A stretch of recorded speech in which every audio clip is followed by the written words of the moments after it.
Sumatin po ang kapayapaan ng Diyos. Magandang gabi po, magandang araw. Anumang oras po kami ay muling nakararating sa inyo sa iba't ibang panig ng daigdig at sa anuman pong lingwahe kami ay inyo ngayong napapakinggan.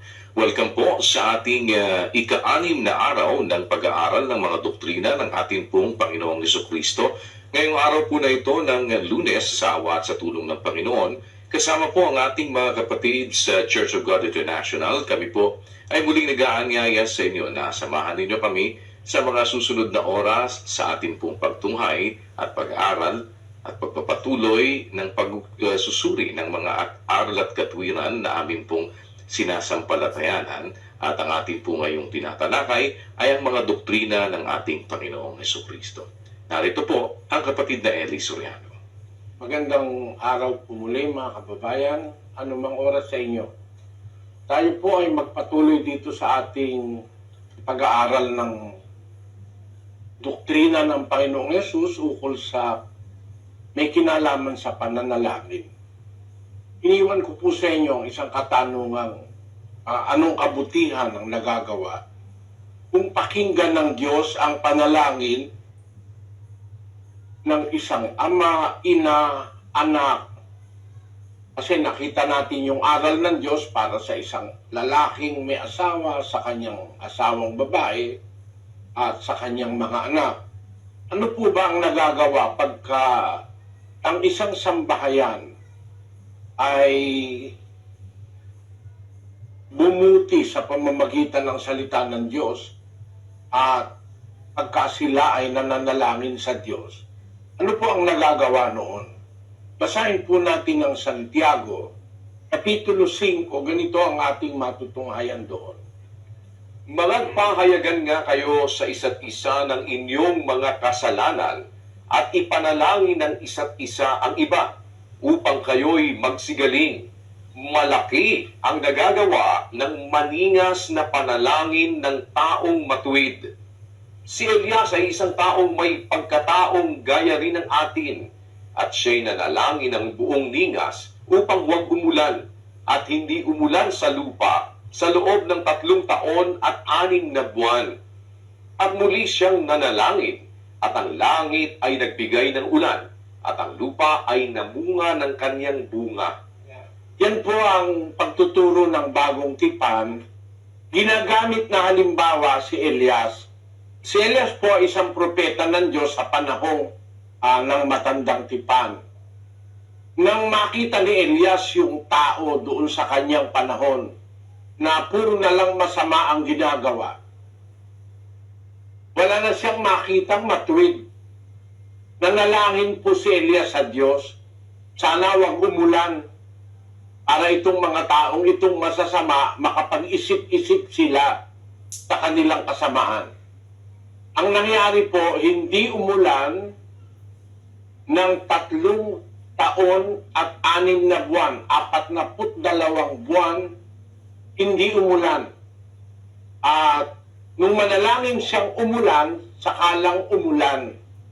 Ang sabi ni Santiago, magpahayagan nga kayo sa isa't isa ng inyong mga kasalanan. Ina ninyo, yung pagkukumpisal ng kasalanan, hindi po yan sa pari. Bawat isa sa atin, nagkasala ka sa kapatid, pahayag mo, aminin mo. Yung kapatid nagkasala sa'yo, pahayag sa'yo, aminin niya. Yung salitang mga pahayagan nga kayo sa isa't isa ng inyong mga kasalanan at ipanalangin ng isa't isa ang iba. Wala po nakalagay dyan na sa pari ka lang magpapahayag ng kasalanan. Kung kanino ka nagkasala, aaminin mo, ipapahayag mo yung kasalanan mo. Kung kanino ka nagkasala, doon ka lalapit at ipapanalangin ng isa't isa. Ibig sabihin, nagkasala ako sa'yo, pananalangin mo ako. Nagkasala ka sa akin, ipananalangin kita. Yun po ang utos. Para tayo ay gumaling. Malaki ang nagagawa ng maningas na panalangin ng taong matuwid. Ibig sabihin, napakalaki ng pakinabang sa panalangin pag ang taong matuwid ang mananalangin na kung nagkasala sa kanya ang kanyang kapatid, ipapanalangin niya, malaki ang magagawa nun para yung kapatid niyang nagkasala mapatawad ng Diyos. 5:16 ng unang Juan. Pakinggan nyo. Kung makita ng sino man na ang kaniyang kapatid ay nagkakasala ng kasalanang hindi ikamamatay, ay idalangin siya at bibigyan siya ng Diyos ng buhay na ukol sa mga nagkakasala ng hindi ikamamatay. May kasalanang ikamamatay, hindi tungkol dito ang sinasabi ko na idalangin niya. Dalawa po ang kasalanan sa Biblia. Isang kasalanang ikamamatay o mortal at isang kasalanang hindi ikamamatay o hindi mortal. Yung hindi sinasadya, hindi mo naman pinaplano, hindi mo naman iniisip, nagkasala ka, nabigla ka, o kaya natangay ka ng damdamin, yung mga kasalanang hindi ikamamatay yun. Sabi ng salita ng Diyos, pag nakita mo yung kapatid mo, nagkakasala ng hindi ikamamatay, idalangin niya at bibigyan siya ng Diyos ng buhay ukol sa mga nagkakasala ng hindi ikamamatay. Yan ang maliwanag po. Kaya sa iglesyang sa Diyos, obligasyon natin talagang manalangin eh. Makita mo lang yung kapatid mo nagkakasala, hindi chichismis yun, hindi yung sisiraan. Yung kapatid na nagkakasala, hindi yun papasamain. Ang unang obligasyon ng nakakaalam ng kasalanan ng kapatid ay ipanalangin siya sa Diyos. Kaya yun ang sinabi ni Santiago na kung ang kapatid nagkakasala, magpahayagan nga kayo sa isa't isa ng inyong mga kasalanan. Walang sinasabi na sa pari mo ipapahayag, kundi sa isa't isa sa atin. At bawat isa sa atin, mananalangin, hihingi ng tawad para sa kanyang kapatid na nagkakasala. Ito po ang utos ng Diyos. Hindi ang iglesia, ang nagkasala sa'yo ay kakagalitan mo, ipagtatanim mo ng galit, at sisiraan mo, at ipagkakalat mo ang kasalanan. Hindi po ganon. Kung meron tayong pag-ibig sa isa't isa, yung pag-ibig, nagpapatawad po yun ng kasalanan. Umuunawa yun sa kasalanan ng kapwa. Kaya, ang sabi ni San Pedro, doon sa unang Pedro, Kapitulo 4, versikulo 8, na una sa lahat ay maging maningas kayo sa inyong pag-iibigan, sapagkat ang pag-ibig ay nagtatakip ng karamihang kasalanan. ayan, ang pag-ibig yun ang lunas. Yun ang nakatatakip sa maraming kasalanan. Sa mundo, mga kababayan, marami pong kasalanan. Makakapagsalita ka ng mali, kasalanan. Titingin ka ng may masamang tingin, kasalanan. Mag-iisip ka ng masamang iniisip mo, kasalanan na yun. Nasa kawikaan po yun. Iniisip mo pa lang, di mo pa ginagawa, kasalanan na eh. 24:9. Ang pag-iisip ng kamangmangan ay kasalanan. Ayun, ang pag-iisip ng kamangmangan, kasalanan. Hindi mo pa ginagawa, pinaplano mo pala kasalanan. Sa mundo, araw-araw maaari tayong magkasala.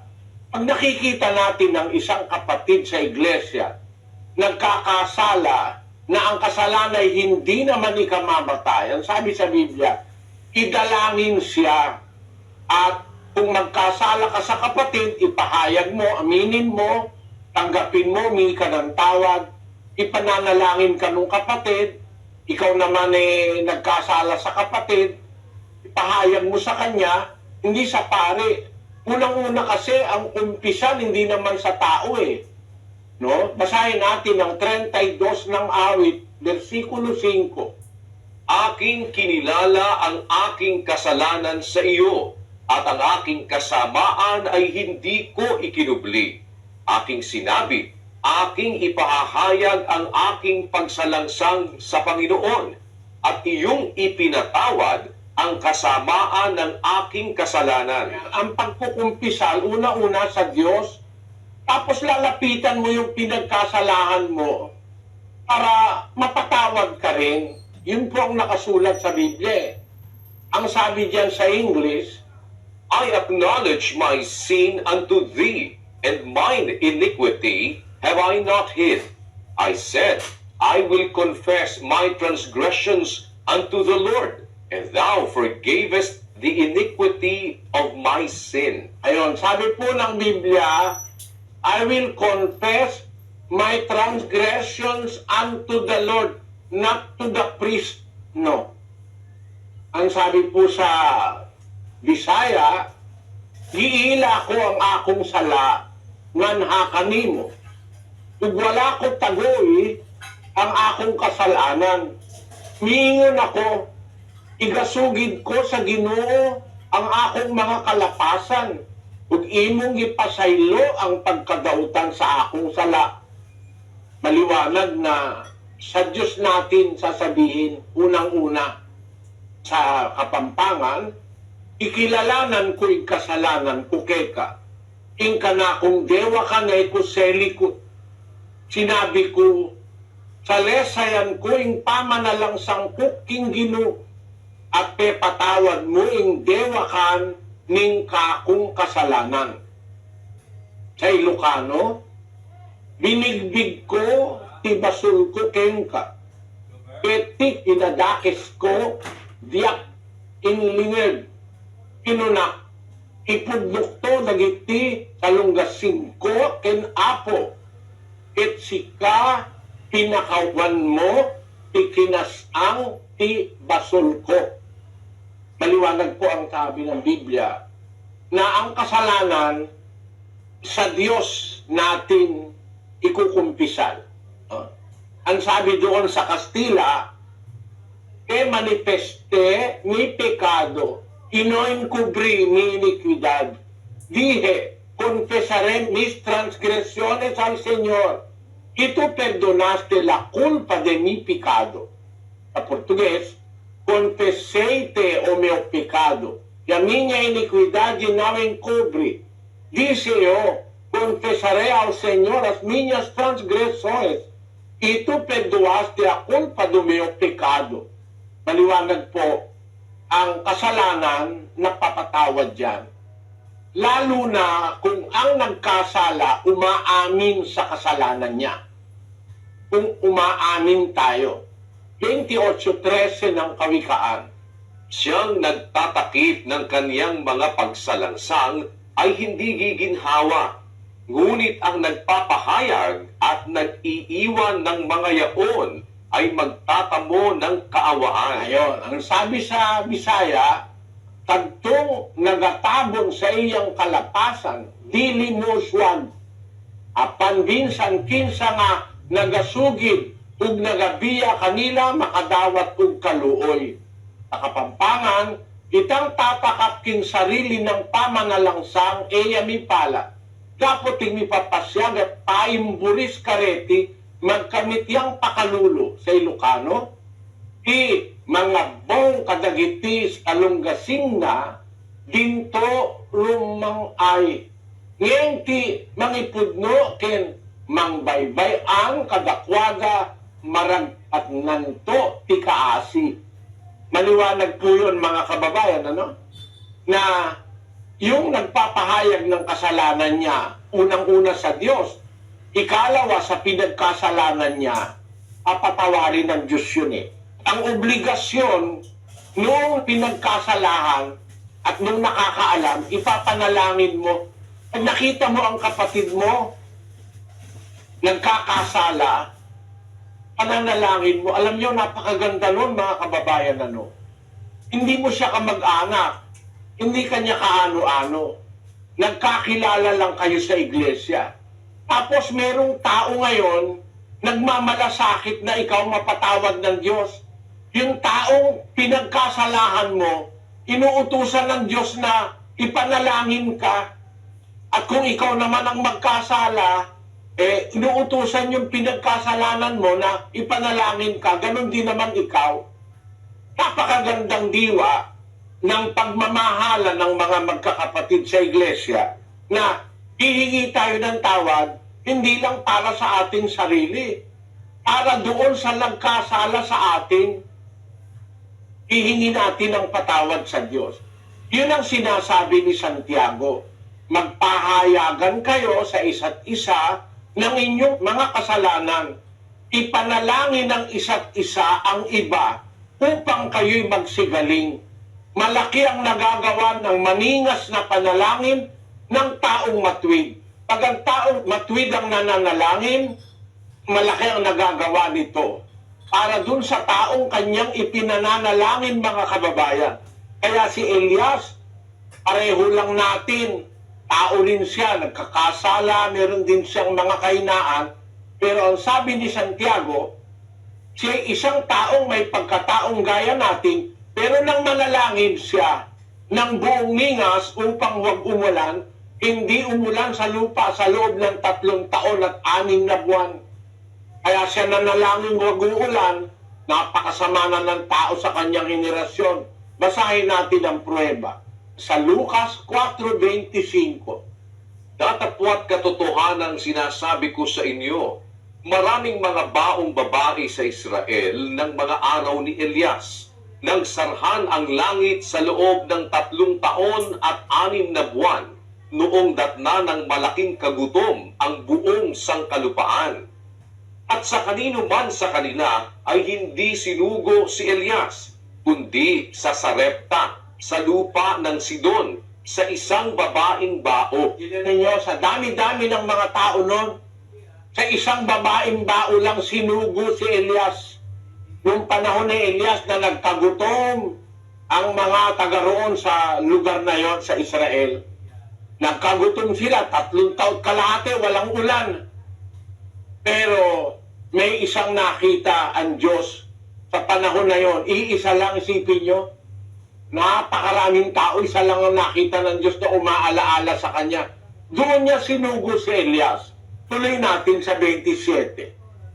At maraming ketongin sa Israel ng panahon ni Eliseo na propeta, at sino man sa kanila ay hindi nilinis, kundi lamang sina Aman na Siro. Ayan, sa panahon naman ni Propeta Eliseo, si Propeta Eliseo po, yun ang kasama naman ni Elias, na nung si Elias ay kunin na ng Diyos si Elias, ay si Eliseo naman po ang pumalit sa kanya sa pagkapropeta. Nung panahon naman ni Eliseo, talaga nung panahon na yun, masama ang mundo. Bakit? Maraming mga meketong, walang nilinis, walang pinagaling, kundi sinaaman na taga-Syria. Nakita nyo, mga kapatid? Kaya, sa gitna ng mga kasamaan sa mundo, pag nakakita ka ng isang taong kagaya ni Elias, na mananalangin sa Diyos para ang tao ay makaalaala, malaki ang magagawa ng panalangin ng isang taong matuwid. Ang katotohanan, mga kababayan, ano po? Pag ang taong matuwid ang nananalangin, hindi pa nag-uumpisa, nakikinig na ang Diyos eh. Mag-uumpisa pa lang siya.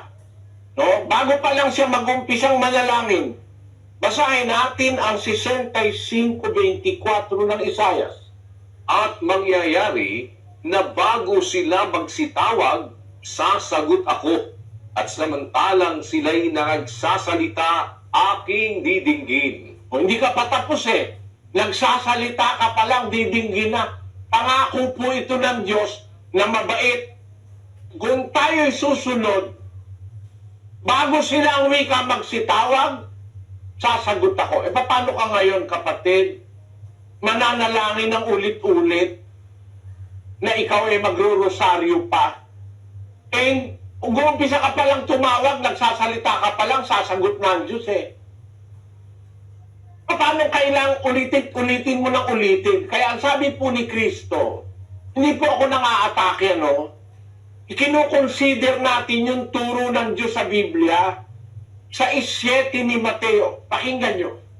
At sa pananalangin ninyo ay huwag ninyong gamitin ang walang kabuluhang paulit-ulit na gaya ng ginagawa ng mga hentil sapagkat iniisip nilang dahil sa kanilang maraming kasasalita ay didinggin sila. Huwag nga kayong magsigaya sa kanila sapagkat talastas ng inyong ama ang mga bagay na inyong kinakailangan bago ninyo hingin sa kanya. Bago ka palang humiling, alam na ng ama kung ano ilalapit mo eh. Kaya sabi ng ama, dun sa Isayas, bago sila tumawag, sasagot ako. Samantalang sila'y nagsasalita, aking silang diringgin. Paano pang uulit-ulitin eh? Ang Diyos pala eh, sa kanyang kapangyarihan, hindi ka pa nga nag-uumpisa. Alam niya na ang kailangan mo eh. Sabi ni Kristo, huwag kayong dumalangin ng paulit-ulit na walang kabuluhan sapagkat natapalaspas ng inyong ama ang mga bagay na inyong kinakailangan bago ninyo hingin sa Kanya. Ganyan po ang kapangyarihan ng Diyos na itinuturo ng Biblia. Even before you speak the word, mag-uumpisa ka palang manalangin. Alam na ng Diyos ang nasa puso mo. Pakinggan niyo ang isang pangyayari sa Daniel 9:22. At kanya akong tinuruan at nakipagsalitaan sa akin at nagsabi, O Daniel, ako'y lumabas ngayon upang bigyan ka ng karunungan at kaunawaan. Sa pasimula ng iyong mga samo ay lumabas ang utos at ako'y naparito upang saysayin sa iyo sapagkat ikaw ay totoong minahal. Kaya't gunitain mo ang bagay at unawain mo ang pangitain. Nung mananalangin po si Daniel ay, kung manalangin siya, umaharap siya paron sa templo. Mabuti umpisahan natin yon, ano? Sa 6:10 ng Daniel. At nang maalaman ni Daniel na ang kasulatan ay nalagdaan ng pangalan, siya'y pumasok sa kanyang bahay. Ang kanyang mga dungawan ay bukas sa dakong Jerusalem. At siya'y lumuhod ng kanyang mga tuhod na makaitlo isang araw at dumalangin at nagpasalamat sa harap ng kanyang Diyos, gaya ng kanyang dating ginagawa. Yan. Si Daniel pala, pag mananalangin, bukas yung kanyang bintana ng bahay, doon sa dako ng templo sa Jerusalem, doon siya humaharap sa templo. Pag nananalangin siya. Kasi yung templo, nandoon ang mga saserdote ng Diyos sa templo na siyang nagtuturo ng aral ng Diyos. Doon sa templo, doon sila sumasamba. Sa templo, doon sila nag-aalay. Sa templo, doon sila naglilingkod sa Diyos ng mga utos na iniuutos ng Diyos. Ano? Si Daniel, tuwing mananalangin siya, 3 beses pa nga isang araw siya kung manalangin, luluhod siya sa dako ng templo, towards the temple. Ang pagkakasabi po dyan sa English, toward Jerusalem. Ang ibig sabihin ng toward, paharap sa Jerusalem. Doon siya humaharap. Doon siya nananalangin. Minsan nananalangin po si Daniel, dumating si Anghel Gabriel. Ang nangyari, sa 9:21, basahin natin kapatid na Daniel. Oo, samantalang ako'y nagsasalita sa panalangin, ang lalaking si Gabriel na aking nakita sa pangitain ng una na pinalipad ng maliksi, hinipo ako sa panahon ng pag-aalay sa hapon. At kanya akong tinuruan at nakipagsalitaan sa akin at nagsabi, O Daniel, ako'y lumabas ngayon upang bigyan ka ng karunungan at kaunawaan. Sa pasimula ng iyong mga samo ay lumabas ang utos at ako'y naparito upang saysayin sa iyo sapagkat ikaw ay totoong minahal. Kaya't gunitain mo ang bagay at unawain mo ang pangitain. Yun, sabi ni Anghel Gabriel, sa pasimula ng iyong samo, nag-uumpisa pa lang manalangin si Propeta Daniel, pinalipad na ng Diyos si Anghel Gabriel, hindi pa siya tapos. Nag-uumpisa pa lang siya, nakinig na ang Diyos sa gusto ni Daniel, na patawarin siya sa kanyang kasalanan, patawarin ang kanyang bayang Israel. Hindi pa siya tapos manalangin, inutusan na agad ng Diyos si Anghel Gabriel. Sa pasimula ng iyong samo, sabi ni Anghel Gabriel kay Daniel, lumabas ang utos. Nag-utos na ang Diyos, naparito ako sa iyo upang saysayin sa iyo, sapagkat ikaw ay totoong minahal, mahal ng Diyos, si Propeta Daniel, sapagkat siya ay isang taong matuwid. Alam nyo, mga kababayan, meron pong diferensya yung matuwid na sumusunod sa Diyos kesa sa mga rebelding ayaw sumunod sa Diyos. Malaki po ang diferensya nun. This is a stress ng awit. Pakinggan nyo. Tungkol sa mga banal na nanga sa lupa, sila ang maririlag na mga kinalulugdan kong lubos. Ayon. Sa Katoliko, yung mga santo nasa langit. Hindi po totoo yun, kapatid. Ang mga santo ngayon, yung mga banal, nangamatay na. Ngayon po, patay pa si Pedro, si Pablo, patay pa lahat, hindi pa po nabubuhay.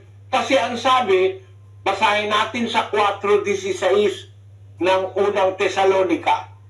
Sapagkat ang Panginoon din ang bababang mula sa langit, na may isang sigaw, may tinig ng arkanghel, at may pakakak ng Diyos. At ang nangamatay kay Kristo ay unang mga bubuhay na maguli. Ayun, meron pong tinatawag na unang pagkabuhay na maguli. Yung lahat ng namatay kay Kristo. Una ang wikang mabubuhay maguli, hindi pa naman bumababa uli si Kristo Para sabihin natin, yung mga santo nasa langit na, si Maria nasa langit na, paniwala ng Iglesia Katolika. Hindi pa po sila nabubuhay. Mabubuhay lang sila pagbalik ni Kristo. Tandaan niyo po, mga kapatid, hindi po ako nangaatake, kundi sinasabi ko sa inyo yung nasa Biblia. Tandaan niyo po ang talata 4:16 ng unang Tesalonika at 6:44 ng Juan. Basahin natin. Walang taong makalalapit sa akin, maliban na ang amang nagsugo sa akin, ang sa kanya'y magdala sa akin, at siya'y aking ibabangon sa huling araw. Ang pagbabangon po sa mga patay, magaganap sa huling araw na siyang pagparito ni Kristo. Hindi pa po nagaganap yan Kaya wala po sa langit ang mga santo. At yung mga santo, patay pa ngayon. Pero kung merong mga tao sa lupa na susunod sa Diyos, ang sabi ng Diyos, tungkol sa mga banal na nasa lupa, wala sa langit, nasa lupa pa sila ang maririlag na mga kinalulugdan kong lubos. Kaluguran po ng Diyos, kaligayahan ng Diyos, na ang mga tao'y nagbabanal, naliligaya ang Diyos. Kaya pag nananalangin sila, maligaya ang Diyos. Gaya nung ating nabasa sa 15:8 ng Kawikaan. Ang hain ng masama ay kasuklam-suklam sa Panginoon, ngunit ang dalangin ng matuwid ay kanyang kaluguran. Ang dalangin ng matuwid ng banal ay kanyang kaluguran. Tuwing lalapit po tayo sa Diyos at mananalangin, nalulugod ang Diyos. Kaya para dun sa kapatid na meron daw siyang sama ng loob sa kanyang asawa, dahil babaerong masyado, sigaw ng sigaw, alisin mo po, kapatid. At saka mo ipanalangin yung asawa mo, baka magbago. Alisin mo yung sama ng loob, alisin mo yung pait, at tapos manalangin ka para sa asawa mo na gumagawa ng kasalanan laban sa'yo. Magagawa ng Diyos na baguhin ang isang tao, kapatid. Pagka ikaw ay mananalangin ng wala kang sama ng loob, o kaya ay mananalangin ka na sumusunod ka sa aral ng Diyos, makikinig ang Diyos. May malaking magagawa ang panalangin ng taong matuwid, gaya ng panalangin ni Elias, gaya ng panalangin ni Daniel. Alam niyo po ba ang panalangin ni Daniel, mga kapatid? Ang panalangin niya para dun sa mga nagkakasala sa Israel eh. 9:18 ni Daniel, pakinggan niyo. O Diyos ko, ikiling mo ang iyong tainga at iyong dinggin. Idilat mo ang iyong mga mata at masdan mo ang aming mga kasiraan at ang bayan na tinatawag sa iyong pangalan, sapagkat hindi namin inihaharap ang aming mga samo sa harap mo dahil sa aming mga katwiran, kundi dahil sa iyong dakilang mga kawaan. Ayun, sabi ni Daniel, idilat mo ang iyong mata, Panginoon, ikiling mo ang iyong tainga, masdan mo ang aming kasiraan, tingnan mo kami, nasira na ang Israel, naligaw na ng naligaw, sabi niya. Kaya kami humaharap sa iyo, hindi dahil meron pa kaming katwiran, kundi humaharap kami sa iyo dahil sa dakila mong mga kaawaan. Hindi pa natatapos manalangin si Daniel.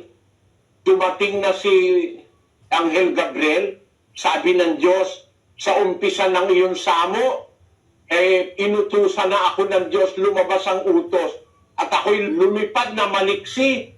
Di pa siya tapos manalangin, granted ng Diyos ang hinihingi ni Daniel na patawad para sa kanyang bayang Israel. Kaya nag-decree ang Diyos, bandang huli makikita natin ang mga pasya ng Diyos para sa Israel, para sila ay maging dapat kung anong dapat nilang gawin. Pinakinggan ng Diyos ang panalangin ni Propeta Daniel. Yun po ang dapat nating makita. Kaya sa iglesia ng Diyos, mga kapatid, halimbawa ang nananalangin isang ama ng sambahayan, isang ina, o kaya isang sambahayan kayo, pati ang mga anak na nananalangin kayo sa Diyos, sumusunod tayo sa aral ng Diyos. Nakikinig ang Diyos, natutuwa ang Diyos, gustong-gusto niyang marinig ang ating mga panalangin. Ang dalangin ng matuwid ay kanyang kaluguran, sabi ng salita ng Diyos. Kaya sa iglesia, mayroong sambahayan na sambahayang masasabi nating sambahayan ng Diyos. Sabi sa Efeso 3:14 hanggang 15, Dahil dito ay iniluluhod ko ang aking mga tuhod sa Ama ng ating Panginoong Hesukristo, na sa Kanya'y kumukuha ng pangalan ang bawat sangbahayan sa langit at sa lupa. ayan, may sambahayan ng Diyos sa langit, may household, mayroong sambahayan sa langit. Meron ding sambahayan ng Diyos dito sa lupa. At ang sambahayan ng Diyos sa lupa ay yun ang iglesia o ang bahay ng Diyos na sinasabi ni San Pablo sa 3:15. Pakinggan nyo. Ngunit kung ako'y magluwat ng mahabang panahon, ay upang maalaman mo kung paano ang dapat sa mga tao na ugaliin nila sa bahay ng Diyos, na siyang iglesia ng Diyos na buhay at haligi at saligan ng katotohanan. Ayun. Ang bahay ng Diyos dito sa lupa ay ang iglesia ng Diyos. Hindi po ngayon yung bahay na itinatayo ng mga tao, may simento, mayroong salamin, kahit nga lagyan mo pa yan ng ginto hindi rin bahay ng Diyos yan Ang bahay ng Diyos, ang kanyang sambahayan, ay ang iglesia ng Diyos. Maliwanag po yan, lagay natin sa screen, ano? Ngunit kung ako'y magluwat ng mahabang panahon, ay upang maalaman mo kung paano ang dapat sa mga tao na ugaliin nila sa bahay ng Diyos, na siyang iglesia ng Diyos na buhay at haligi at saligan ng katotohanan. Ang bahay po ng Diyos, ang sambahayan ng Diyos sa lupa ay ang iglesia ng Diyos. Hindi po yung tinayo ng mga tao. 17 ang gawa. versikulo 24.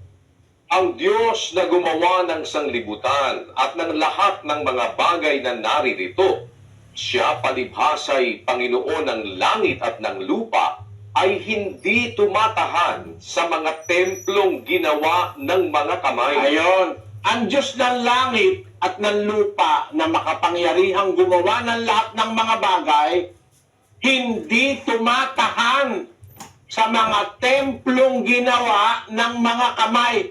Pwede ba nating itanggi yan? Nasa lahat ng Biblia yan. Hindi tumatahan ng Diyos sa mga templong ginawa ng mga kamay. Ngayon, nung gumawa ng templo si Solomon sa Israel, ano ang sabi ng Diyos dun sa templong kanyang ginawa?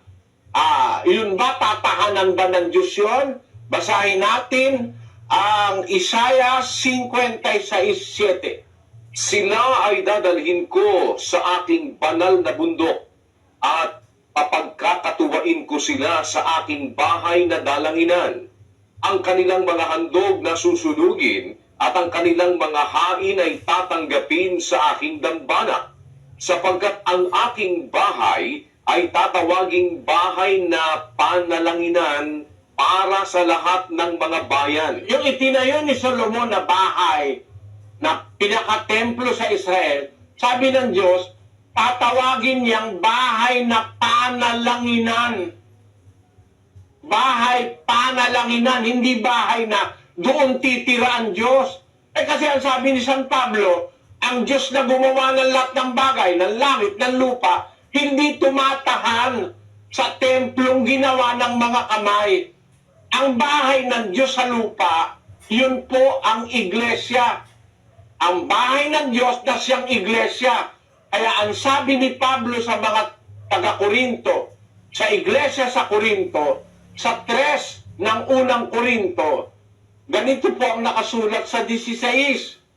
Hindi ba ganinyo nalalaman na kayo'y templo ng Diyos at ang Espiritu ng Diyos ay nananahan sa inyo? Saan po nananahan ang Espiritu ng Diyos? Hindi doon sa ginawa ng kamay ng mga tao, kundi doon sa mga taong naglilingkod sa Diyos, kasi yung mga tao na yon ang tinatawag na templo ng Diyos. Sabi ni Pablo sa taga-Korinto, hindi ba ganinyo nalalaman na kayo'y templo ng Diyos? Ang Espiritu ng Diyos ay nananahan sa inyo. Sa iglesia o bahay ng Diyos na espiritual, doon nananahan ang Espiritu ng Diyos. Hindi sa templong ginawa ng mga kamay.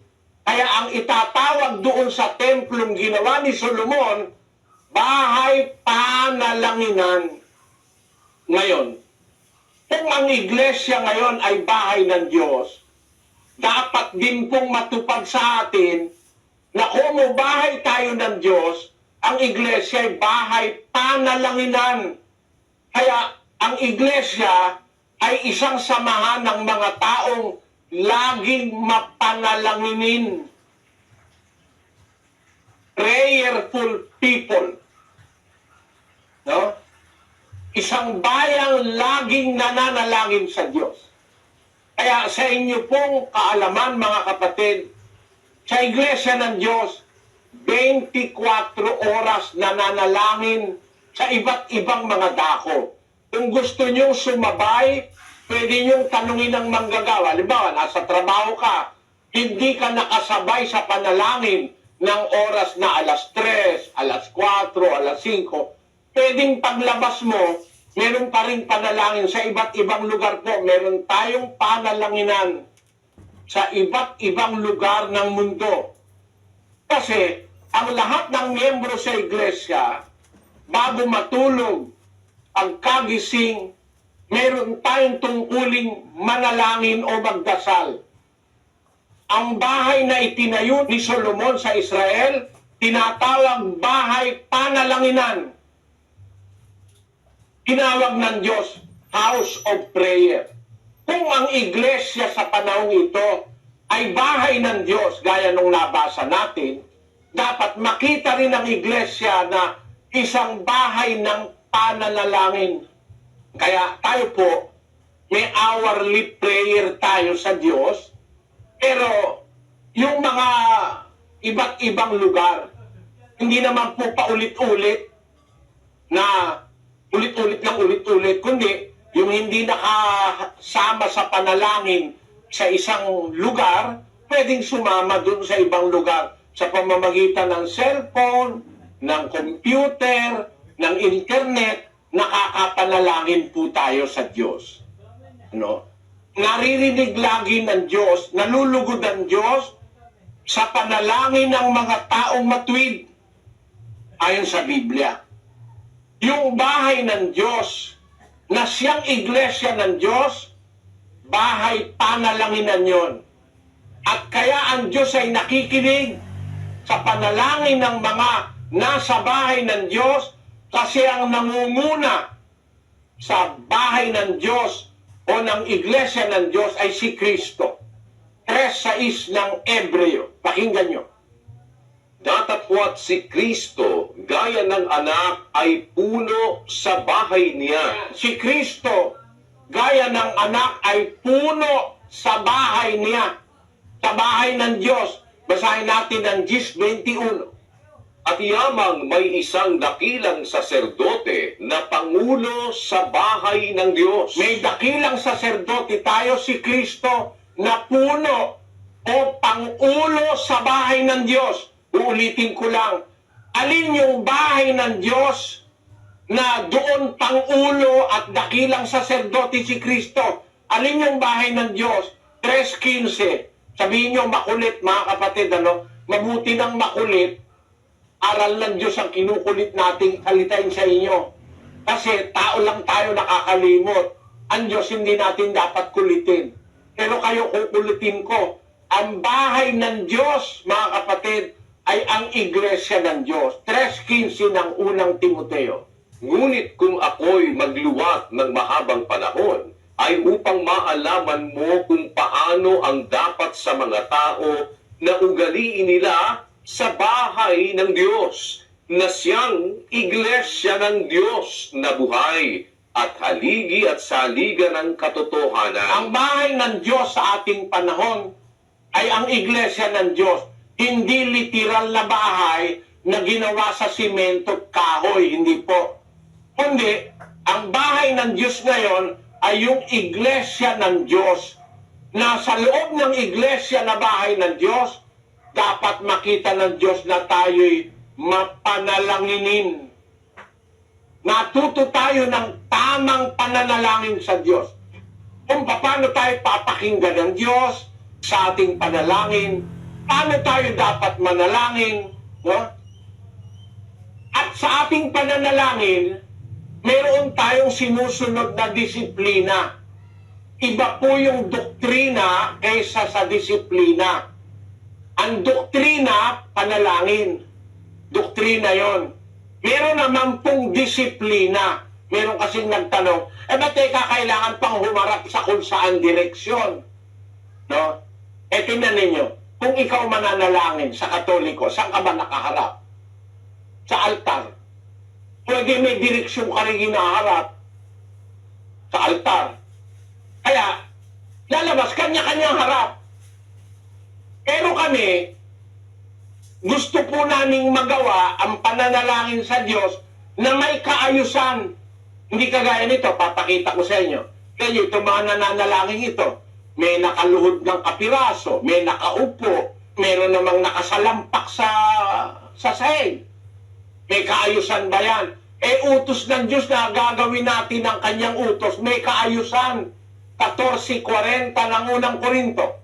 Datapwat gawin ninyong may karapatan at may kaayusan ang lahat ng mga bagay. Gagawin natin ang lahat ng bagay, may karapatan at may kaayusan. Kaya para po sa kaayusan, ang aming sinasabi sa mga kapatid, halimbawa, sa mga lokal sa probinsya na maputi, ang dadaanan puro mga bukid, ang kaayusan namin, para kami makaluhod, iwan mo yung sapatos mo, kapatid, sa labas. Pagpasok mo sa bahay na pinagkakatipunan, Eh di walang tae ng aso, tae ng kung anong naapakan mong tae, na dadalhin mo pa sa loob. Eh luluhod tayo. Kagaya nung pagluhod na ating pinag-aralan, eh luluhod ka, pagkarumi-rumi ng sahig. Para may kaayusan, huwag mong ipasok yung, nung ako nga pumunta sa Singapore meron kaming pinuntahang bahay na uupahan namin. Pinapasok kami nung may-ari. Nung papasok na ako, napahiya ako Pinigil ako nung may-ari Nang sabi ng may-ari, take off your shoes. Kasi nakakarpet siya, take off your shoes. Ganun pala sa Singapore. Yung mayayaman doon, pag hiungubarin ka ng sapatos, ugali nila yon na hindi nila pinapasok sa bahay yung kanilang sapatos. Kasi mismo sila nagungubad ng sapatos bago pumasok. No? Kung nagagawa ng tao yun, hindi ba si Moises, nung lalapit sa Diyos dun sa bundok ng Sinai, sabi ng Diyos sa kanya, ubarin mo yung pangyapak sa paa mo. Basahin natin ang 3:5. At sinabi, huwag kang lumapit dito. Ubarin mo ang iyong panyapak sa iyong mga paa, sapagkat ang dakong iyong kinatatayuan ay banal na lupa. Nung lalapit siya sa Diyos dun sa bundok ng Sinai, sabi ng Diyos, huwag kang lumapit dito, ubarin mo yung pangyapak sa paa mo, sapagkat ang kinatatayuan mo ay banal na lupa. Utos ng Diyos yung kay Moises Sa atin, hindi naman natin iniuutos, hindi naman dinodoktrina, kundi sa atin lang para may kaayusan. Kung mananalangin tayo sa Diyos, naluluhod tayo sa lokal o sa kung saan man yung ating coordinating center, lalo na sa probinsya, iwan ng sapatos sa labas para pag lumuhod tayo, walang marumi. Ngayon, teka, kailangan pang humarap. Ikaw ba, pagkakatoliko ka, problema mo ba yung haharap ka sa altar? Para magkaroon ng disiplina, lahat po kami sa buong mundo, isa lang ang direksyon hinaharap namin. Yung direksyon kung saan nag-umpisa ang kaluwalhatian ng Diyos. Basahin natin ang Ezekiel, mga kababayan, sa 43:2. At narito, ang kaluwalhatian ng Diyos ng Israel ay nanggagaling sa dakong silanganan, at ang kanyang tinig ay gaya ng lagaslas ng maraming tubig, at ang lupa ay nagningning sa kanyang kaluwalhatian. Sabi po ng aklat ni Propeta Ezekiel, ang kaluwalhatian ng Diyos nanggagaling sa dakong silanganan. Parang yung araw, sumisikat sa silanganan, yung kaluwalhatian ng araw, yung liwanag niya, nag-uumpisa sa silanganan yun Yun namang kaluwalhatian ng Diyos ng Israel, sabi ng hula ni Propeta Ezekiel, nanggagaling sa dakong silanganan. Kaya po, minarapat namin na pagka kami ay, kumbaga si Daniel, nung araw, pagka mananalangin siya, aharap siya sa templo. Kami, hindi kami sa templo umaharap, kung saan man. Basta kung saan yung direksyon na ayon sa Biblia, pinanggagalingan ng kaluwalhatian ng Diyos ng Israel, doon kami umaharap. Harap sa silanganan. Hindi po ito doktrina, kundi ito'y disiplina na para kaming lahat hindi magkakakontra.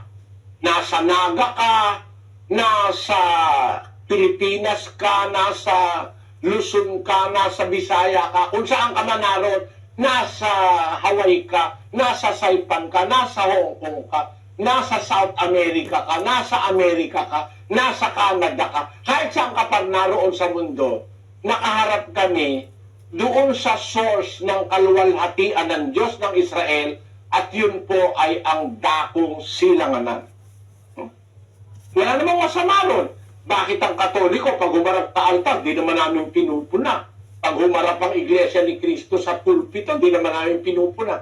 Ba't kami pinupuna kami?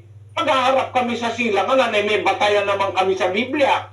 At yun ay isang disiplina para hindi may nakaharap sa gano'n, may nakaharap sa CR, may nakaharap sa kung saan-saan lugar. Di doon tayo humarap sa isang direksyon. Dahil gano'n ang magkakapatid sa Iglesia ng Diyos. 1 Gs ng unang Korinto. Ngayon ipinamamanhik ko sa inyo, mga kapatid, sa pamamagitan ng pangalan ng ating Panginoong Hesukristo, na kayong lahat ay magagsalita ng isa lamang bagay at huwag magkaroon sa inyo ng mga pagkakabahabahagi, kundi kayo'y mga lubos sa isa lamang pag-iisip at sa isa lamang paghatol. Na dapat ang magkakapatid sa iglesia, may isa lang pag-iisip, may isang paghatol. Nagkakaisa sila sa lahat ng bagay ng Diyos. Kaya wala kaming problema ron mga kapatid. Ewan ko lang, merong nang aatake pa sa amin na kaya daw kami humaharap sa silangan para sambahin yung araw. Babasahin yung nando sa Ezekiel, yung mga nakita sa Israel nung araw, humarap sa silangan para sambahin ng araw. Hindi po pwedeng i-apply sa atin yun. Bakit?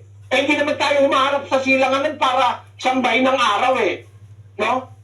Ang katunayan, kahit nga gabi, wala na yung araw sa silanganan doon pa rin kami nakaharap Kahit tanghalin tapat, nandun na yung araw sa itaas sa silangan pa rin kami nakaharap. Kasi hindi naman doktrina yun, disiplina yun. No? Hindi naman masamang magkaroon ng disiplina sa iglesia. Halimbawa, disiplina natin na, halimbawa, mga magkakapatid nagkakatipon. Huwag kayong kakain sa pagkakatipon. Hindi kagaya ng iba na nagkakatipon, nagkakainan. No? Ito nyo ngayon, nagkakatipon tayo, nagkakainan ba tayo? Mamaya na yun. Kahit gutom ka na, sumunod ka sa disiplina. Meron pong disiplina, miski sa isang sambayan, may disiplina. Magulang may disiplina para sa kanyang mga anak. Ang asawa may disiplina para sa kanyang asawa. May disiplina para sa kanyang mga katulong sa bahay. Masama ba yun? Hindi naman masama, wala namang usapan doon. Meron na lang nagpapasama na pinupuna, ba't daw tayo humaharap sa silangan? Bilang disiplina, lahat kami humaharap sa dako ng silanganan. Kasi ang batayan namin, ang kaluwalhatian ng Diyos ng Israel ay nanggagaling sa dakong silanganan. At yan ay totoo kasi ang unang iglesia natatag sa silanganan, sa Middle East. At sa ating panahon, ang iglesia ng Diyos nag-umpisa sa silanganan.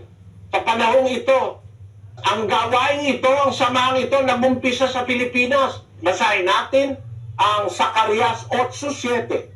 Ganito ang sabi ng Panginoon ng mga hukbo, narito, aking ililigtas ang aking bayan sa lupaing silanganan at sa lupaing kaluluran. Ano ninyo, sa ating panahon, ang pagliligtas ng Diyos, mag-uumpisa sa silanganan papunta sa kaluluran. Kaya nga dyan tayo nag-umpisa sa Pilipinas Papunta sa kaluluran, nandito na kami ngayon sa kaluluran. Basahin pa natin ang isang hula. Malakias 1:11. Sapagkat mula sa sinisikatan ng araw hanggang sa nilulubugan niyaon, magiging dakila ang aking pangalan sa mga hentil, at sa bawat dako ay paghahandugan ng kamangyan ang aking pangalan at ng dalisay na handog, sapagkat ang aking pangalan ay magiging dakila sa gitna ng mga hentil, sabi ng Panginoon ng mga hukbo. Maliwanag na mag-uumpisa sa sinisikatan ng araw, papunta sa nilulubugan ng araw, ang direksyon kung paano maipangangaral ang pangalan ng Diyos ng Israel sa mga hintil.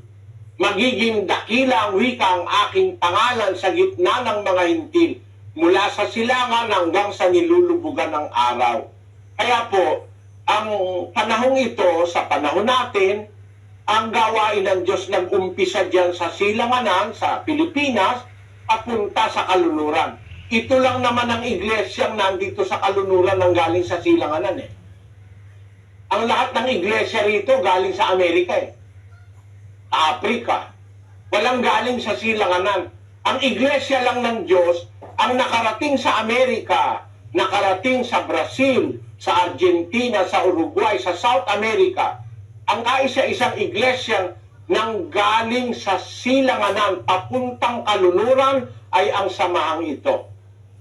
Para matupad yung hula sa Biblia na mula sa sinisikatan ng araw hanggang sa nilulubugan niyaon, magiging dakila ang aking pangalan sa mga hintil.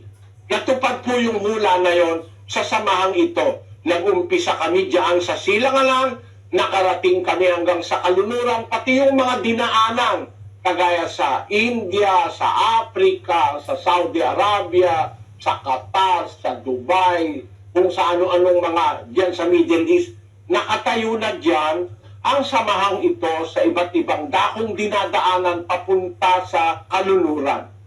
Kaya mga kapatid, ang atin pong pagsasama-sama, meron tayong batayang hindi basta inimbento natin o inisip natin sa ating isip, hindi.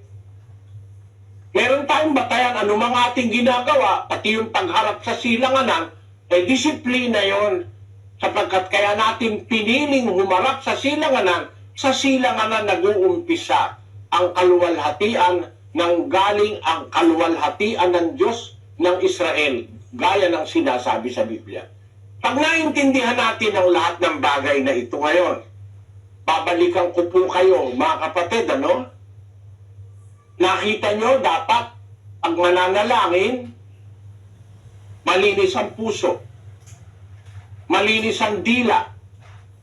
Ang mag-asawa, nabubuhay sa aral ng Diyos. Ang magulang at ang anak, nabubuhay sa aral ng Diyos para pakinggan. Tapos, sa pananalangin, ay paluhod at tiklop tuhod. Sa pananalangin, hindi dapat na paulit-ulit. Bawal ng Diyos yung manalangin ng paulit-ulit. Ang pananalangin, umaga at gabi, gaya nung nabasa natin sa aklat ni San Lucas. Ang pananalangin, walang patid, ibig sabihin, araw at gabi ng buhay mo, hanggang sa dumating na ang wakas, hindi natin papatirin ang pananalangin sa Diyos. Haluguran ng Diyos ang panalangin natin. Tapos, ang panalangin ng isang taong matuwid ay pinakikinggan ng Diyos.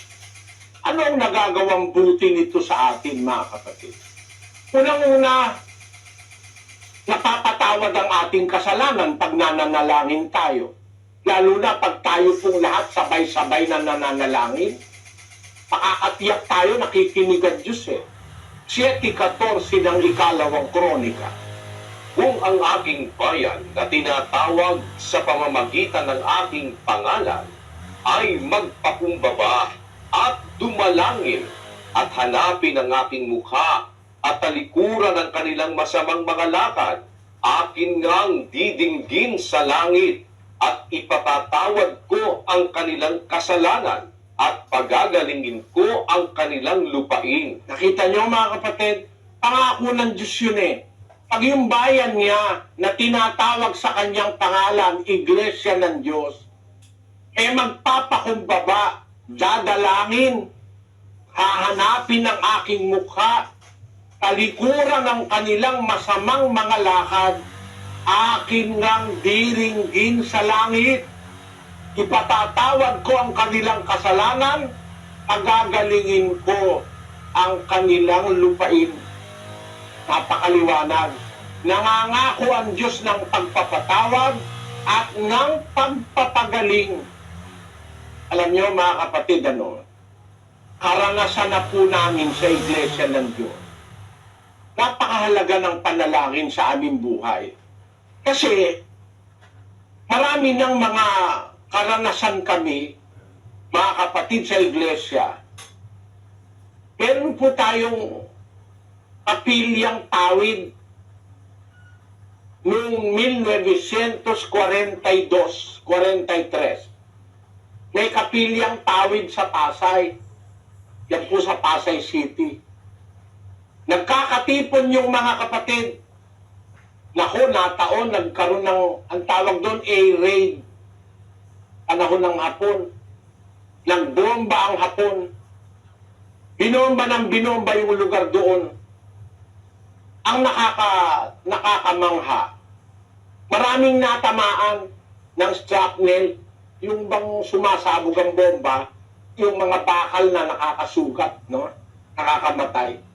Yung ating kapilya doon sa Pasay na ang dingding pawid.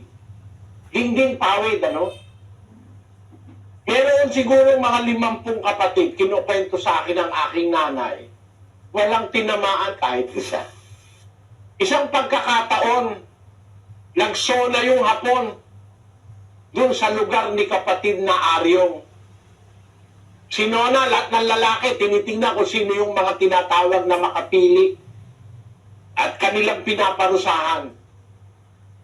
May itinuro yung merong nakatalukbong ng para wag mong makilala, ituturo ka. Itinuro yung isa, binaril ng hapon, baksak. Tinuro yung isa, binaril ng hapon, baksak. Itinuro si kapatid na Aryong, Nazario Regalado.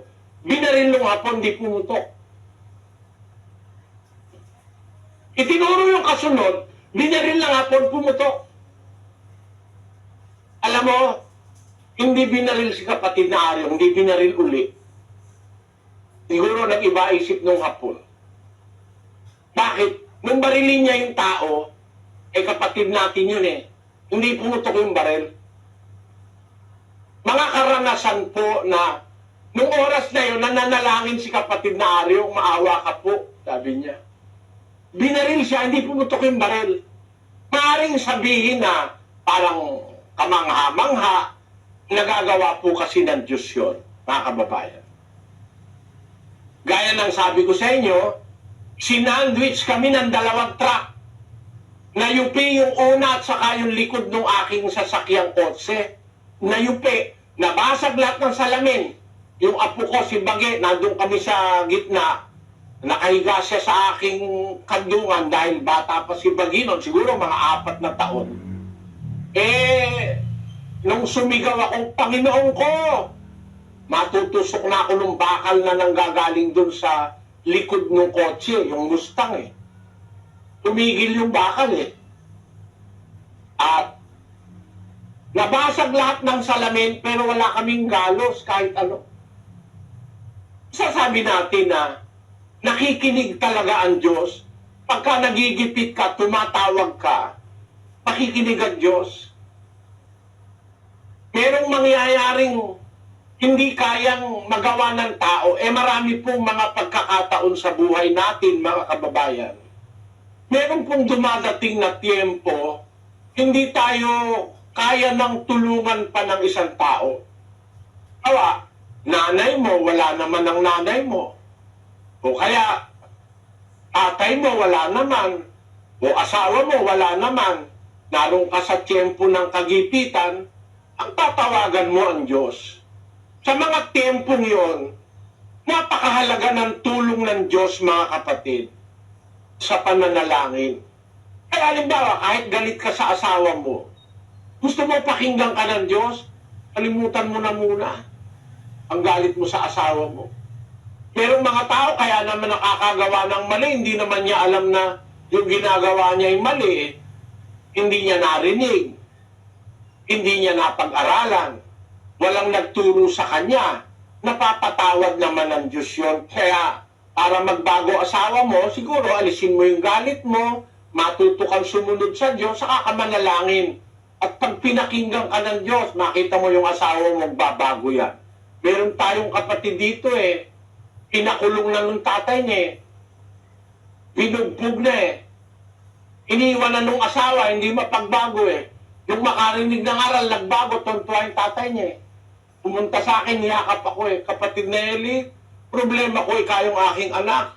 Ngayon nagtataka ako, ni ayaw manood ng TV. Ni ayaw uminom ng kahit anong serbesa, sabi niya. Dating drug addict yung anak niya, dating sugarol, dating bisyoso. Malaki po ang nagagawa ng panalangin para sa ating mga kapwa-tao, mga kababayan. Panalangin mo ang mahal mo sa buhay sa Diyos. Kung ikaw ay nasa kondisyon ng pagsunod sa Diyos, makakaasa tayo, may Diyos po na makikinig sa ating mga panalangin. At ang Diyos po ay isang Diyos na sabi nga doon sa Panaghoy, sa 3:33 ng Panaghoy, sapagkat siya'y hindi kusang dumadalamhati o nagpapapanglawman sa mga anak ng mga tao. Hindi po siya isang terror na kusa siyang dadalamatiin kanya o kaya papahirapan kanya, hindi. Ang Diyos po na ating kinikilalang itinuro ng Panginoong Hesukristo ay isang Diyos na mapagmahal. Isang Diyos na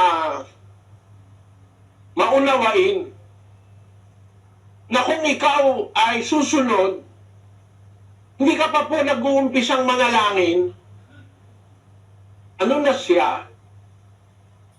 Nakikinig na siya. Hindi ka pa dumadaing naaawa na siya. Siya'y maawain, naunawaan niya ang ating mga damdamin. Hindi siya kusang dumadalamhati o nagpapapanglauman sa mga anak ng mga tao. Mapagtitiwalaan natin siya na hindi niya tayo pipirwisyuhin.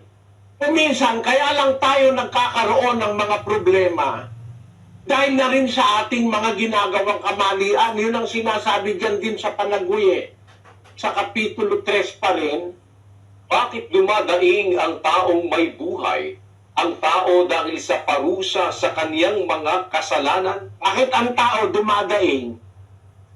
Dahil sa parusa sa kanyang mga kasalanan. Pero wala ka namang ginagawang labag sa Diyos. Hindi siya kusang dumadalamhati para ikaw ay dumaing. Kaya lang tayo dumadaing dahil sa ating mga kasalanan na nagagawa sa Diyos. Pero kung siya lang, hindi kanya pagmamalupitan, hindi kanya yayapakan ng karapatan mo, hindi. Mahal ng Diyos ang tao, mga kapatid. Kaya nga isinugo niya ang ating Panginoong Hesus.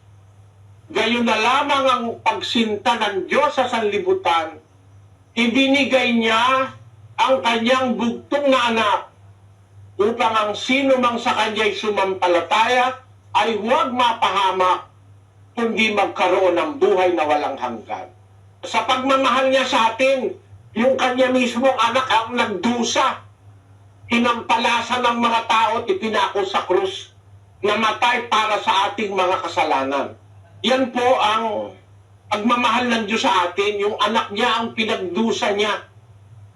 Kaya ang Diyos na ating nakikilala sa Biblia, isang Diyos na maawain. Pagka nagkasala ka, lumapit ka. Humingi ka ng tawad. Una sa Diyos at saka sa pinagkasalahan mo. Ipapanalangin ka nung pinagkasalahan mo, papanalangin mo yung nagkasala sa'yo, maaawa ang Diyos sa atin, papatawarin tayo. Kaya itong aral na ito, mga kapatid, malaki ang magagawa nito sa ating buhay. Bakit? Walang problema na mas malaki sa Diyos. Walang problema na mas malaki sa Diyos. Mas malaki ang Diyos sa lahat ng problema. Kung meron kang inaasahang Diyos na malalapitan, meron kang pag-asa sa buhay.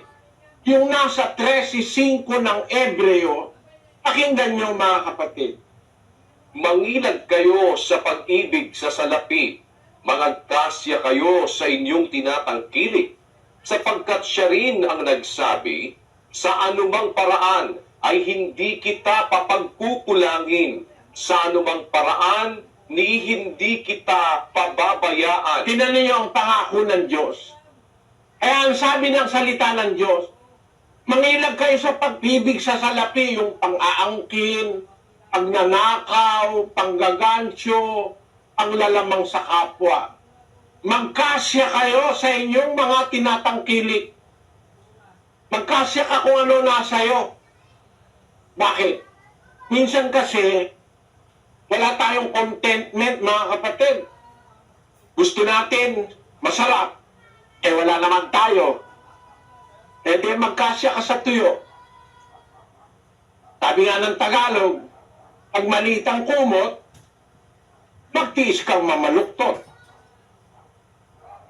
Pagka wala kang pera, tuyo. Huwag kang mag-alala, makakakain ka rin ng baka. Makakain ka rin ng sabaw. Pero ang sabi ng Diyos, huwag tayong magnanais o magnanasa ng pag-ibig sa salapi. Bakit? Doon sa kawikaan, ang sabi po ron, basahin natin yung 17:1. Maigi ang isang tuyong sugo at may katahimikan, kaysa bahay na may laging pistahan na may kaalitan. Ngayon, maigi yung isang tuyong sugo na may kapayapaan, may katahimikan, kaysa sa bahay na laging may pistahan, laging sagana, meron mang away ng away. Ayun. Ang kapayapaan po ay napakahalaga sa lahat. Yung kahit tuyo lang ang ulam mo, payapa naman kayo mag-asawa. Walang naniningil sa inyo na minumura kayo dahil di kayo nagbabayad. Umutang ka ng umutang ng karne sa tindahan tapos di mo mababayaran. Sabi nung inutangan mo, "Oy, itinain mo na yung nilamon mo, hindi pa binabayaran ka kayo, walang hiya ka." O, di wala kang kapayapaan, ano? Pero halimbawa, wala ka talagang pera, tuyo. O kaya, payless. May sabaw na. Panalangin ka lang, kapatid. Kahit tuyo lang yan, kahit yan ay bagoong lang. Salamat po, Panginoon, sa biyayang kaloob mo sa amin. Kahit medyo hati-hati lang kayo, tuyo na, hati-hati pa. Salamat po. Sana bindisyonan mo po, Ama, ang pagkain ito, ikalusog ng aking mga anak. Salamat po sa iyo sa pangalan ng aming Panginoong Jesus. Kahit tuyo lang yon, may kapayapaan, napakahalaga noon, mga kababayan. Halimbawa, aalis ka. Panginoon, maghahanap po ako ng trabaho. Samahan mo po ako. Gusto ko pong mabuhay ng marangal ang aking pamilya. Sana ituro mo ako doon sa hanap buhay na hindi masama. Bago ka umalis, bago ka lumabas ng bahay, dalangin ka sa Diyos. May kasama kang Diyos na maghahanap ng trabaho. Hindi ka mabibigo, kapatid. Pangako yun ni Kristo. Sa 7 ng Mateo, magsihingi kayo at kay bibigyan. Magsihanap kayo, kayo makakasumpong. Magsitukto kayo at kayo bubuksan. Sapagkat ang bawat humihingi ay tumatanggap, ang humahanap ay nakakasumpong, ang tumutuktok ay pinagbubuksan. Ganun po ang Diyos na makapangyarihan sa lahat. Pwede siyang pakiusapan. Meron kang mahigpit na pangangailangan, mag-ayuno ka, kapatid. Manalangin ka. May malaki kang problema sa asawa o sa hanap buhay o sa iyong katawan. Mag-ayuno ka, manalangin ka. May Diyos na makikinig. Meron tayong pag-asa.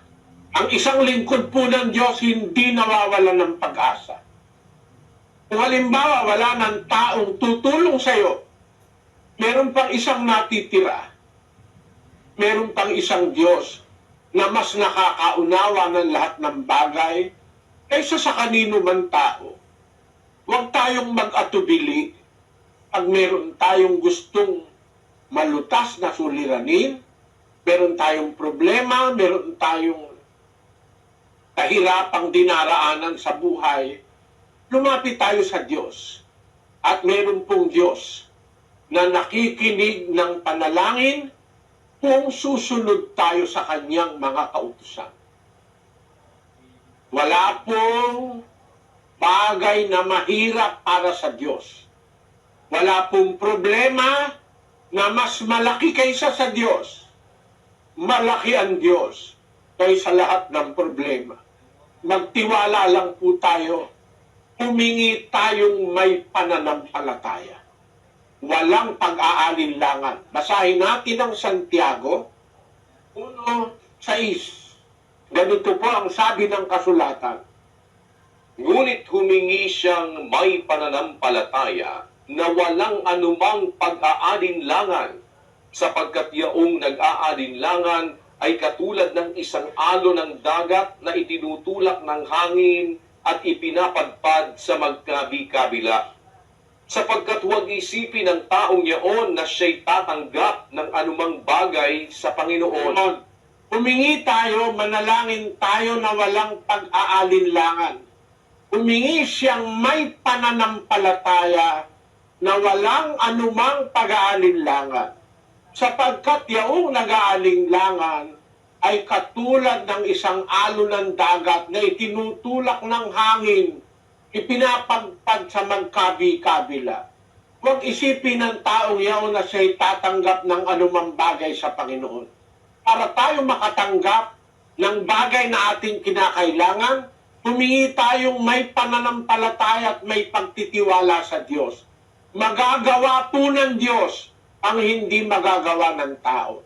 At sa ating paghingi na may pananampalataya, dapat wala tayong anumang pag-aalinlangan sa kapasidad, sa awa at sa pagmamahal ng Diyos.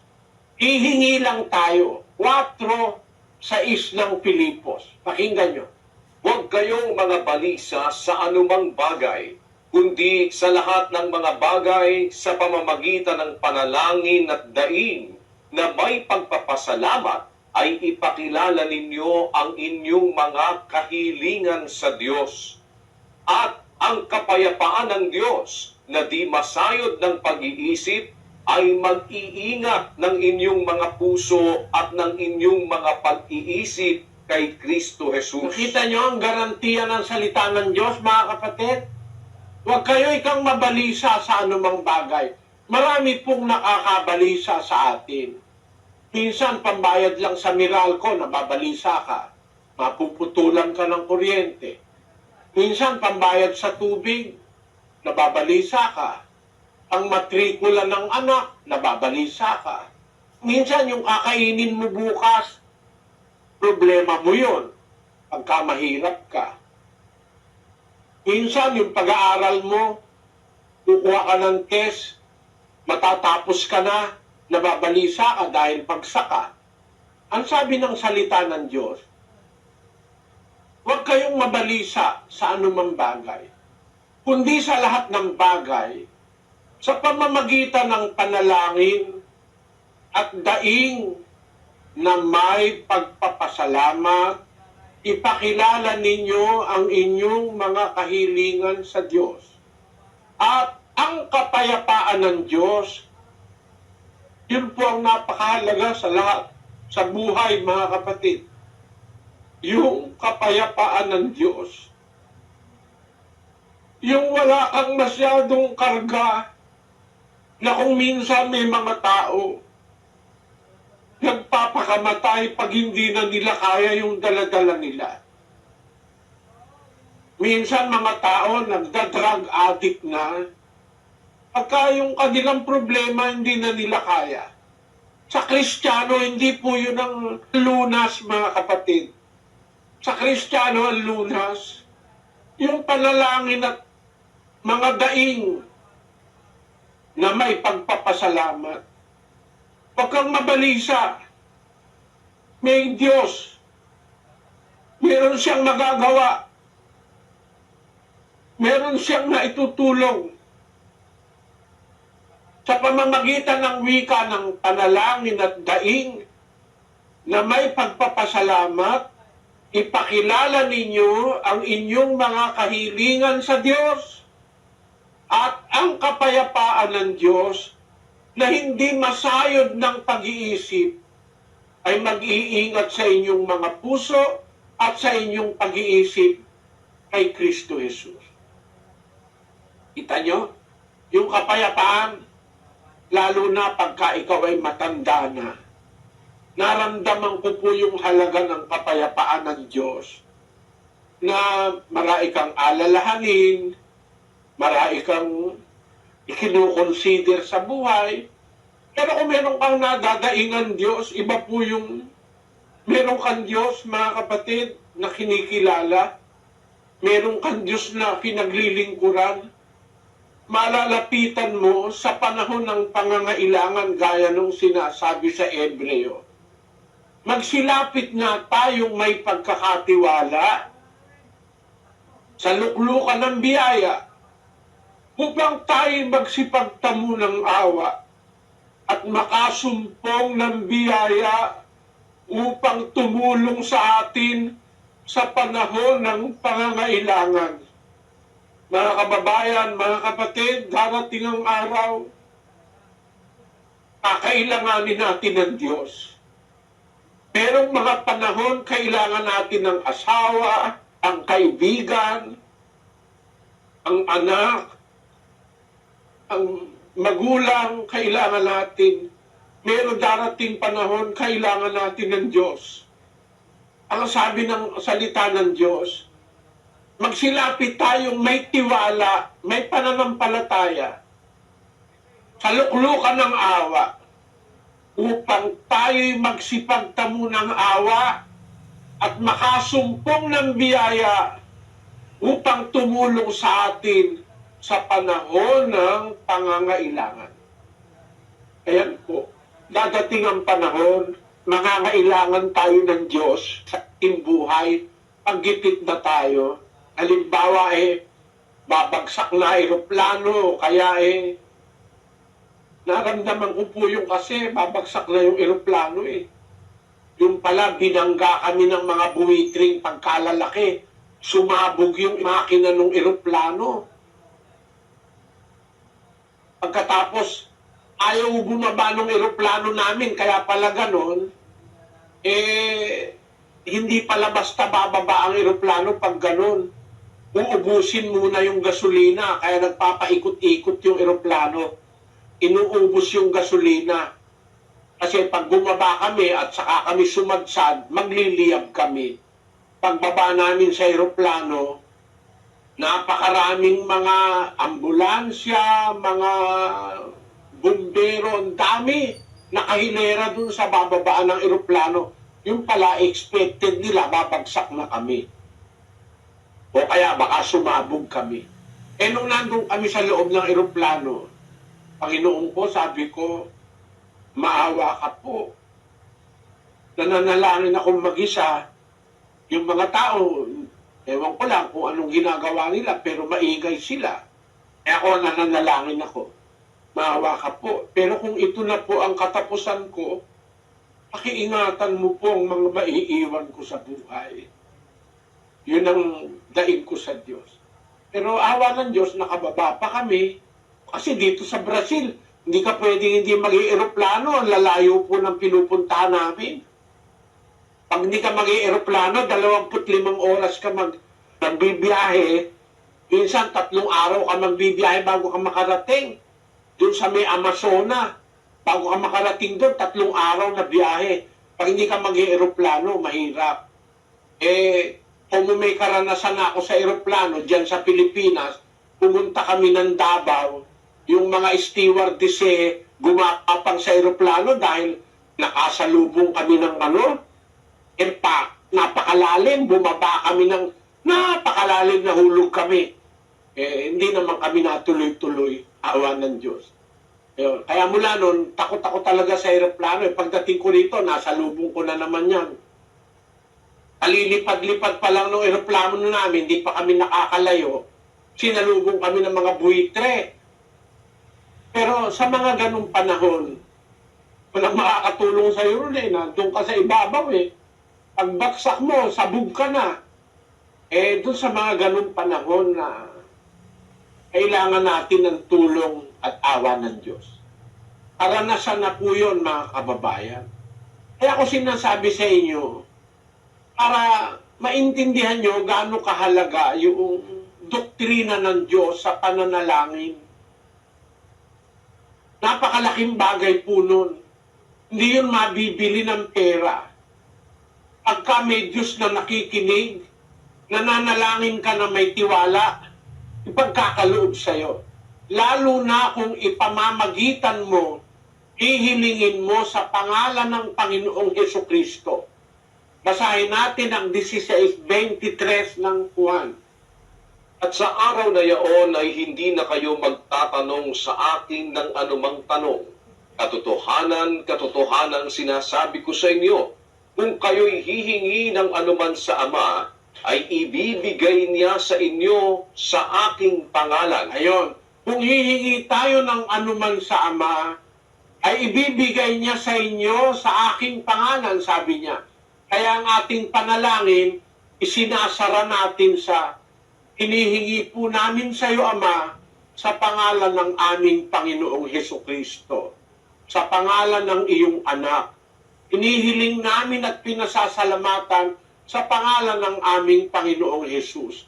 Yan po ang mabisang sara o susi ng pananalangin. Hihilingin natin hindi sa kanino mang pangalan, hindi sa pangalan ni Maria, hindi sa pangalan ni Pedro, hindi sa pangalan ng kahit na sino, kundi sa pangalan ng ating Panginoong Hesus. Napakahalaga po niya. Kung lolobin po, inaanyayahan ko kayo, bukas po uli, sana balik kayo, mga kapatid. Pag-aaralan natin ang isang mahalagang doktrina ni Kristo, yung pagsasama-sama sa loob ng iglesia ng magkakapatid at kung paano tayo makikisama sa mga tagalabas ng iglesia. May mga iglesia po tinuruan na mag-ibigan ng mga kapatid pero patayin yung kaaway. Sa atin, ano ang aral sa loob ng iglesia?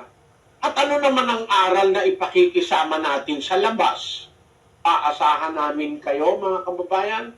Sana po dalo kayo uli. Kapatid na Daniel? Opo, at maraming salamat pong muli sa Panginoon sa isa pang mabuting pagkakataon na ipinagkaloob sa atin upang atin pong maipagpatuloy ngayong gabi ang ating pag-aaral ng mga doktrina ng ating Panginoong Jesucristo. At muli po kami nag-aanyaya sa inyo para sa araw ng kinabukasan sa kalooban ng Panginoon. Sana po ay mapagbigyan po ninyo kami na makasalo namin kayo muli sa pag-aaral ng mga katwiran ng Diyos. Yan po ang atin namang magiging ikapitong araw ng atin pong pag-aaral. At bukas po yan, kung loloobin ng Diyos, alas 7 po yan ng gabi, Philippine Standard Time. Papasalamat po kami sa inyong pagdalo at papasalamat tayo sa Panginoon sa mabuting pagkakataong ito. Mamaya pong alas 9:30 ng gabi dito sa atin sa Pilipinas, kami po nag-aanyaya rin sa inyo para sa atin pong ginagawa na Global Prayer for Humanity. Sa anuman po ang inyong pananampalataya, anuman po ang inyong relihiyon, bukas po ito para sa lahat na naniniwala sa Diyos na makapangyarihan sa lahat, para tayo po ay sama-samang humingi ng awa at tulong sa Panginoon sa lahat ng atin pong mga hinaharap sa buhay. Minsan pa po, salamat po sa Panginoon sa pagkakaloob sa atin ng mabuting pagkakataon ngayong araw na ito. Bago po tayo pansamantalang maghiwa-hiwalay, mga kapatid, at sa atin po mga panauhin, kami po ay nag-aanyaya sa inyong samahan niyo kaming muli sa isang maiksing pananalangin. Manalangin po tayo, mga kapatid. Panginoon naming Diyos, Ama naming nasa mga langit, sa pangalan po ng aming Panginoong Jesucristo, salamat po, Ama. Minsan pa kami nakapakinig ng iyong mga banal na salita, nagbigay sa amin ng ibayong lakas at pag-asa ng puso. Salamat po sa pagkaunawa na binibigay mo sa amin. Alam namin, awa mo sa amin at pag-ibig ang umaakay sa amin, Ama, upang kami po ay makarating sa pagkaalam ng katotohanan. Sana po ay patawarin mo kami sa aming mga kasalanan sa nakaraang panahon ng aming mga buhay. Marami kaming mga nagawang paglabag sa iyong banal na kalooban. Tulungan mo po, Panginoon, ang mga nakikinig ng iyong mga banal na salita. Sana po matapos nila ang lahat ng serye ng aming mga paksang pinag-aaralan. At pagkatapos ng lahat ng ito, makapagpasya po sila ng ayon sa iyong banal na kalooban. Mga tawag sila't magkasama-sama kami sa matuwid na paglilingkod sa iyo. Ama, Alalahanin mo po ang mga kapatid namin na laging karamay sa iyong gawain. Ang mga hindi nagsasawa sa kanilang mga pagmamalasakit. Tulungan mo kaming lahat, Panginoon. Sana'y amin pong matapos ang aming mga takbuhin. At sa wakas, ay makakita po kami ng isang maligayang wakas sa piling mo. Panginoon, bahala ka na po sa aming lahat. Sa iyo po namin iniahabilin ang lahat ng balisa sa aming mga puso't kaisipan. Marami pong salamat sa pangalan ng aming tagapagligtas na si Kristo Jesus. Amen.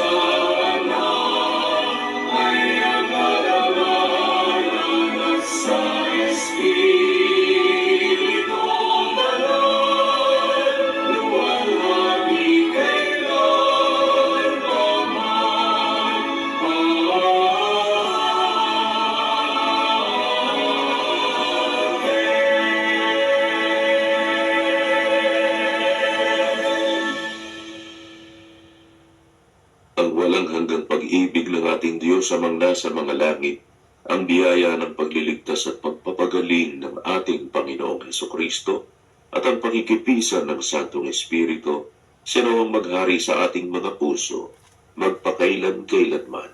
Amen.